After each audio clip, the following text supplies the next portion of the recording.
We're founders of an education company called Leroy, and we've been together for about 6 months in that partnership. My role is in the engagement space, so I work with a number of our business partners who help us to really take our students on a journey to not only get an educational outcome, but I suppose, they go on their own journey of me, and it's got an underlying emphasis on wellness as well. We're both flickers of the job often. We'll open it up and we'll kind of find the information in the job at the time that we think we need it most. So it's just a great resource that you can have there, and you can pick it up and you go, yeah, this is kind of where I'm at, and this is the measure that I've got on me at the moment. And I think we both agree that that's something that we do often.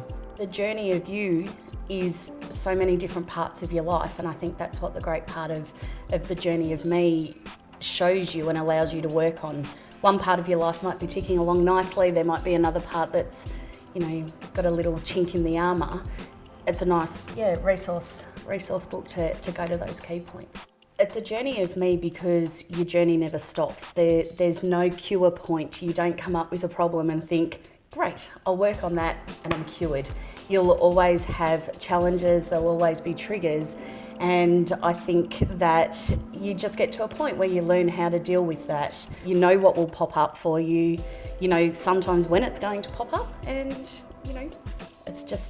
an evolution. Absolutely, and I think if you're open to that evolution and that process of the journey, you live that life of fulfillment potentially that you're seeking, and those activators come into your life and they propel you forward for those next big challenges. When one area of your life is kind of out of balance, you look at other areas to provide that balance. And I think one thing that's been great in this partnership and with our wider team is we're all there to support each other and pick people up when their journey has hit a bit of a bump. And I think also with our team, we've got such an amazing team of high achievers. It often allows your inner critic to come out and say, oh, don't think you're doing that well enough, or maybe that's not good enough for the overall team. So, I think that's part of the journey, knowing when that's going to pop up, how you deal with it, and telling that inner critic to be quiet. Yeah, and I think for me, one of the big derailers is actually getting so involved in something, because I'm such a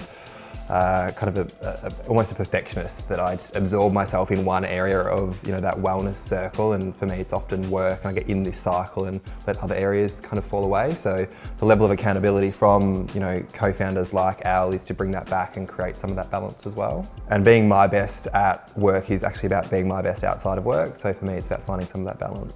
I think it's really cool to understand yourself, because if you don't understand yourself well enough, how do you, lead and coach and support the people that, we never say we've got people that work for us. It's just part of our big teams. Right. Our office is always really loud, with lots of laughter and shenanigans really probably coming from us the most. Yeah.